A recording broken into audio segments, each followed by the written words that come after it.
Pre-order tickets from February 1st at mistakenlyyours.com.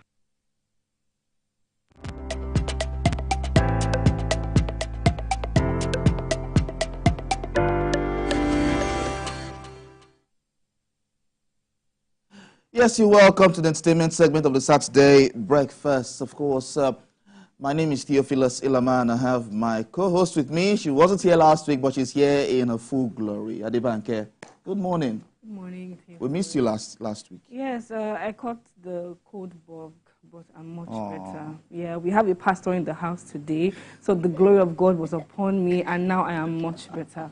Thank you, Jesus.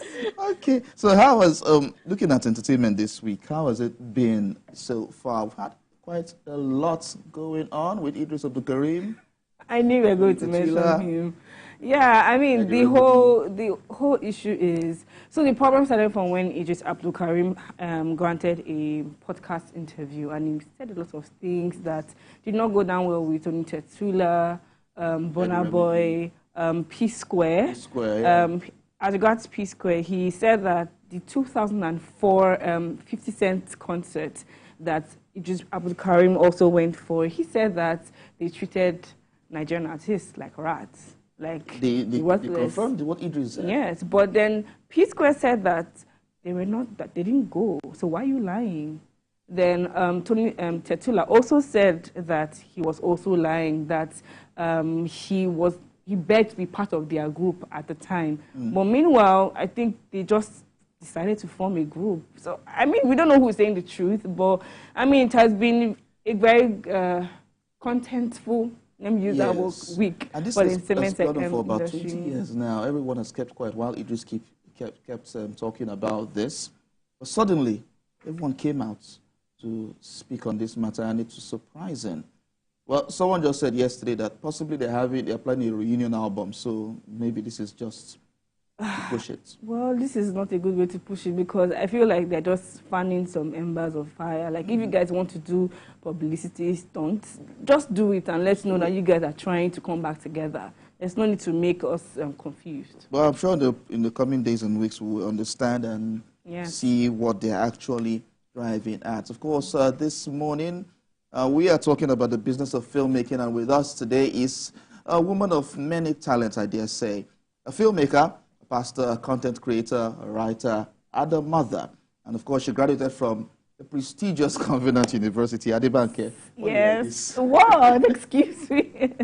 Of course, with a degree in mass communication, and she wrote and directed and produced her debut film, Love is a Star, which gathered over 14,000 views in 1 week on her YouTube channel. Now, she also recently wrote, directed, and produced During Ever After, which has already beat its predecessor's record, gathering over 14,000 views within the first 3 days of launch. And she is the founder of the Christian Storyteller Prize, Africa's premier prize for Christ-centered stories. And ladies and gentlemen, let's make welcome Laju, Iren, also known as the Lord's Storyteller. Thank you very much for coming this morning. Thank you so much for having me. I feel like I should take you around with me just to introduce me everywhere. No problem. We're good for that. We're good for that. Of course, so looking at your trajectory in life, you were initially in the media space. Yes, I was. Then left to do film, to become a wife, to become a pastor, and all of that. How does it feel being a filmmaker? Especially people say filmmaking is a male-dominated profession. But you're a woman, and we've seen what women are doing in filmmaking. How does it feel for you? Well, I think that they're actually, in Nigeria, there are a lot of women filmmakers, a lot of them who inspire me. And I think that I also came into the industry at a time where it was becoming more and more democratized. Before, you had to know 1 or 2 people in the industry who were into distribution or direction, but now you can wake up and say, I'm going to make my film and I'm going to put it on YouTube and I'm going to share it with my audience to watch. So I think that for that, the fact that there's been a lot of development in the area of technology that helps us get our films out there is really inspiring. It's still not very easy. Nothing is easy in Nigeria. It's still not very easy, but it's been a beautiful journey. And the reason why I'm very happy to be here is because of the kind of stories I tell and continue to tell. Our film, Loving Amanda, was released last year on Prime Video, and it's a Christian film. So just really showing people that people don't have to be naked or they don't have to use swear words, or they don't have to really portray a certain kind of values that are not in line with the values that we profess as Christians or as even people who do have value, but that people can have good stories. What we do at my company, Iren Films, is telling inspiring stories creatively told and letting people know that people can watch movies like that are clean, that are inspiring, and still have a really good time while doing it. True. But you mentioned earlier about the issues you face as a filmmaker. Can you just highlight some of them? I think for us and everybody else, the major thing has to be funding. Because that's one. Because before people support the work that you do, they want to see what you've done. But many times you need resources to even do something in the first place. So what I did was, for example, I think I made my very first film, Love is a Star. I think my entire budget was 600,000 naira.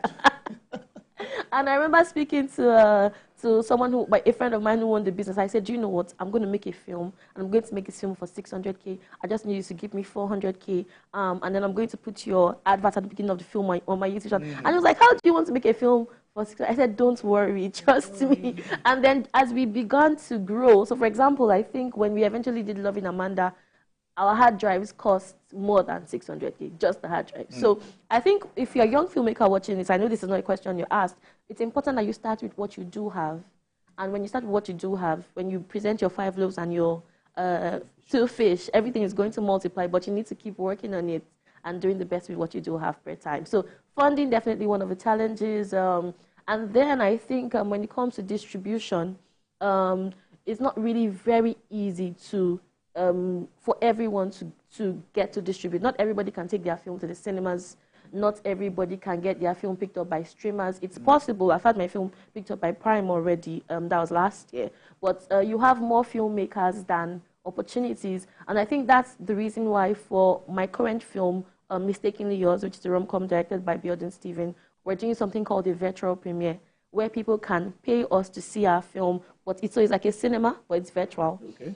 So I think one thing I've learned to do is to look at the challenges that I do face and then bring solutions to those challenges, which is what we are doing with Taking Yours. So distribution to a reasonable extent, and then of course funding, but we are growing in that area because once people see that you have something to bring to the table, then they're more likely to partner with you financially to get that done.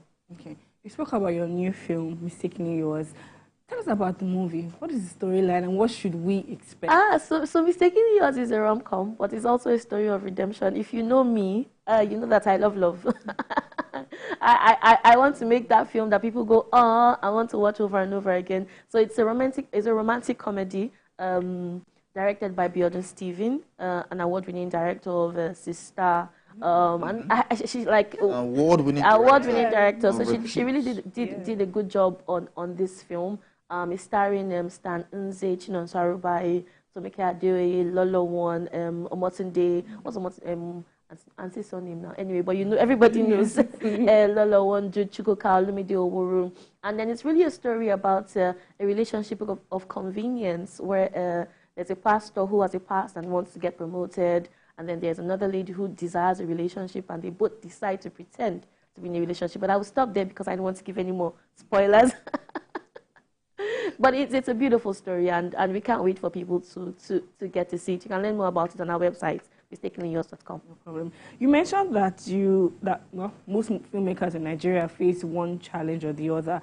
If you had the power to just say, I change you right now, what would that be? I think that one thing I didn't mention when I mentioned challenges is it would be nice to have a climate that is easier on filmmakers. If you are shooting exterior scenes in many parts of Lagos and Nigeria, you have to have a budget for agberos. Yeah, you do. If not, between you and your equipment and your crew and your staff. And so it's really looking at it from a holistic point of view. The reason why people are maybe disturbing you is because maybe they don't have a job or they don't have food to eat. And so everybody who seems to be doing something is seen as an opportunity for a payday. So it's really a holistic thing where we really need to make this country work, because it's just like a body. Even if one part is working, there are other parts that are affected. So I would say it would be nice to really have just a more conducive environment, and that's a long-term thing that needs to be done. I think that it would be good to really inspire more filmmakers to make to continue to make even more decent content. The fact that we can show that people are in love without them being naked. I think that would be something that I would really like to see. But I must commend filmmakers. If you're making any kind of film in Nigeria today, it means that you are doing a lot of work. Because anybody in media or in filmmaking, you look beautiful on the outside, but the challenges you face. With this film, for example, we had flood Anti-Biodun's studio where we were shooting on a particular day. It was, and the flooding issue is also tied to like a much bigger issue, right? So it's not something that the person in charge of film or communication can handle, but it's tied to a bigger Nigerian issue. We had issues of flooding. There was even a time we had an accident. So it's not an easy road, but it would be nice to be supported even more by our government in terms of maybe in terms of lower tax cuts, funding, grants, do you understand, things like that. And then I think it would be good to also have even more areas of, more ways to democratize the distribution process when it comes to filmmaking. So let me take you on the issue of taxes now. Yes. Some weeks back, the federal government had said it, that content creators, producers, filmmakers will be paying taxes. I spoke with some content creators at a point, and some were saying, okay, we can pay tax, but what are the plans, what are the things on ground for us to work? And as you've mentioned, the Agbero syndrome, they also mentioned that. Now, is that a problem for you?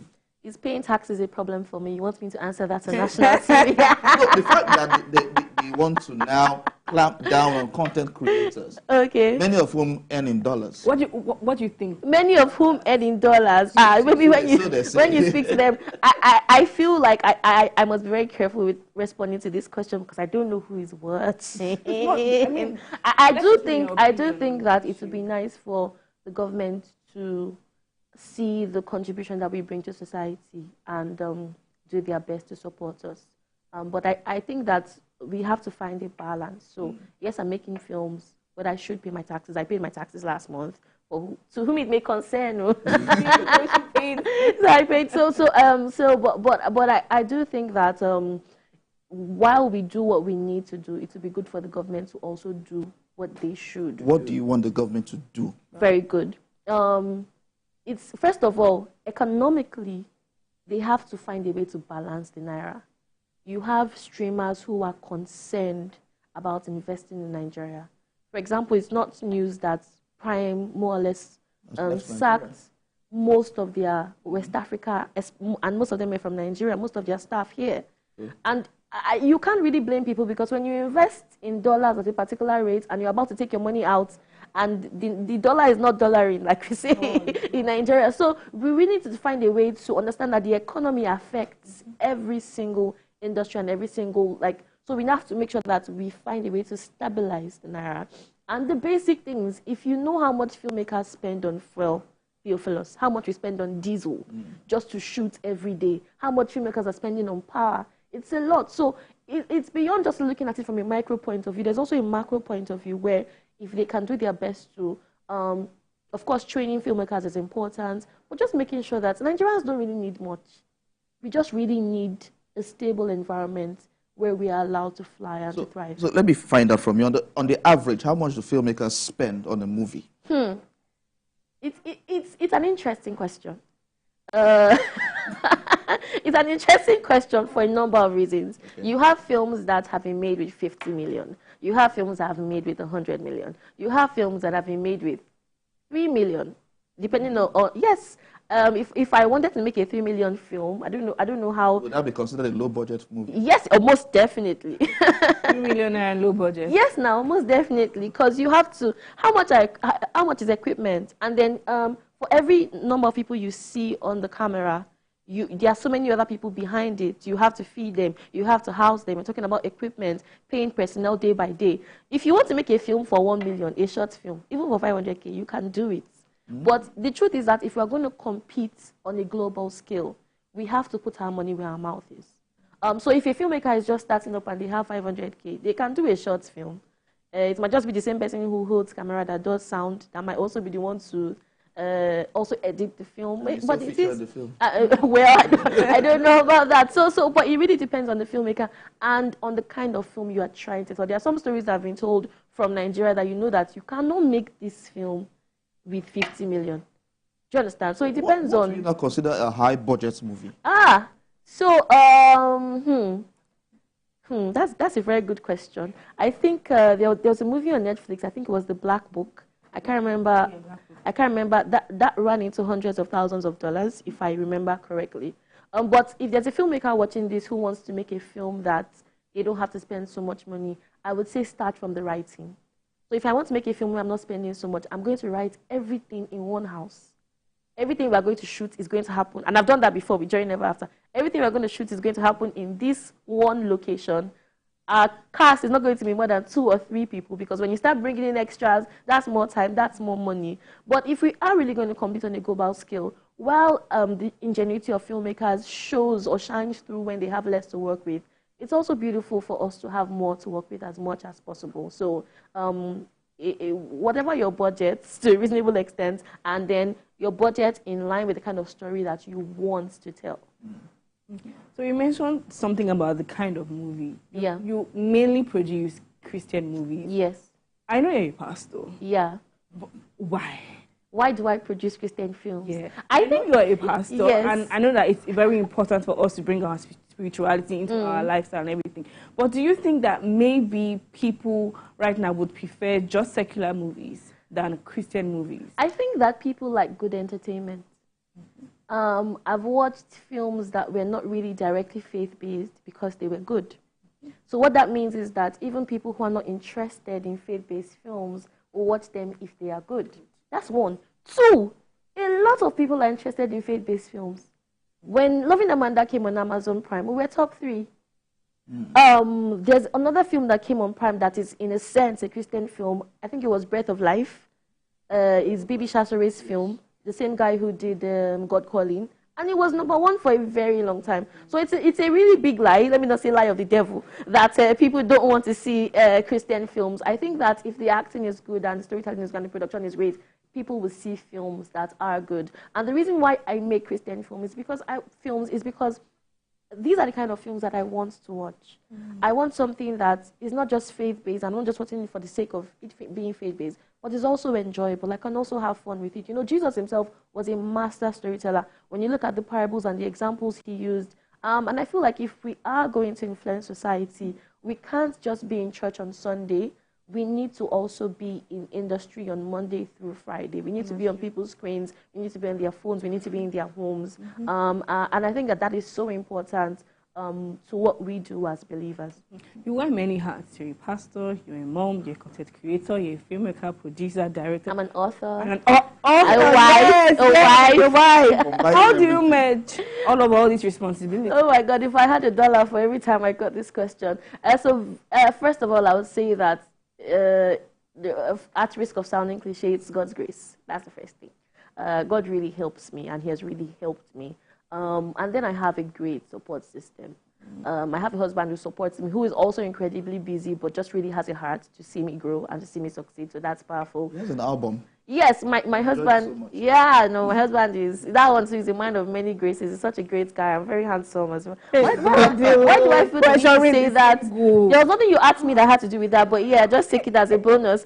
So I have a husband who supports me, and then my family, my mom-in-law, my dad-in-law. So I have my family is really there for me, and then I truly believe that it does take a village. So I'm going to get as many housekeepers as I can afford. I am, and then learning to treat my staff as family. My immediate staff in my company, I have a small staff, and then I have 2 housekeepers. So not every woman has I've not always had 2. One time I've had 1. One time I had none. So not everyone has the opportunity to do that. And for every woman who is trying her best to pursue her hustle and make impact and support her family, who doesn't even have help, I want to salute you. But yeah, I do have a lot of help. It's not still easy because my smaller kids I have 3 smaller kids, and then I have a teenager who's adopted. So it's not really very easy. But the truth is that there are some things that people can do for my children, and there are some things that only I can do for my children. So learning to find that balance, and then just really planning ahead and working really hard. Today, I have pumped, I have bathed the baby, I have prayed with somebody else, have I settled a quarrel? Not yet, it's still early. So it's really just, and then even though I do a lot of things, I try not to do everything at the same time. So if I am making a film, so for example, now I'm focusing on pushing my new film, Mistakenly Yours, and that's a major project I'm doing. Of course, I'm also still pastoring while doing that, supporting my husband. YouTube channel. Yes, I'm also doing my YouTube channel. So I would say I do a lot of things, but I don't do all of them at the same time. I might just pick like 2 major projects to pursue at the same time so that I can be there for my family. So we are getting to the end of this, but I would like to ask a question. Are you serious? Okay, We only just begun. Yes, but just this week, there was a video that went viral. You just went and dragged Pastor out of the crowd. You saw that video? I didn't see the video. I don't know. Did we plan to talk about this? Why? Okay. It felt like you have committed a crime. Come here. That's all. Well, if you committed a crime, you won't be smiling like that. So first of all, I'm really grateful to God that I married an adult. My husband is very committed to us and very committed to me. So if you see me dragging him like that, it's for his own sake, because he will sacrifice himself for everybody. What happened was during during that meeting, he was saying, "I'm tired. I need to rest. I have devotion," because we take daily prayers every day by 6 a.m. And the schedule, he had preached twice that morning, and then he had barely rested, and then we had that event we were at Young and Free in Abuja that evening, and we had just come in from Lagos the night before, and I think we slept maybe like 12, midnight, 1 a.m., then he got up to study, and then before then, he had something on the day before we traveled. He had devotion. So he always has a lot. And so during that meeting, he had said, "I'm so tired, can we go now?" And I said, "Let's just try and stay till the end. Once we end, we're going to be out of here." Our church people are amazing. Celebration church members, they're incredible. I will love to spend time with them. But at this time, he was really tired. And if we didn't leave, that was like the last line of benediction just before we left. We would leave. So if we didn't leave at that moment, there would have been a whole crowd. And for somebody who was tired and he had devotion 6 a.m. the next day, you understand? For someone who was tired, he would. So I try to save him from himself as often as possible. Thank you very much for saving him. Thank you. Thank you very much for coming as well. Thank you so much for coming. Of course, we believe that the film will be an incredible success. Amen to that. Yes, it will be. And of course, we'll once you have started getting the dollars, we can. Amen. Amen to that. Thank you so much for having me. I'm very honored to have been here. This was a lovely and insightful conversation. Thank you very much for coming. And of course, that was Pastor Laju Iren. Okay, I mentioned Pastor, yes. Laju Iren, of course, a filmmaker, a pastor, a mother, and of course, congratulations on your newborn. Oh, thank you. So thank you very much for watching. That was entertainment segment on TVC Breakfast Saturday. And we'll have sports, and of course, the sports team are just in the studio waiting for us to get out of here. Thank you very much for watching. I'll be right back.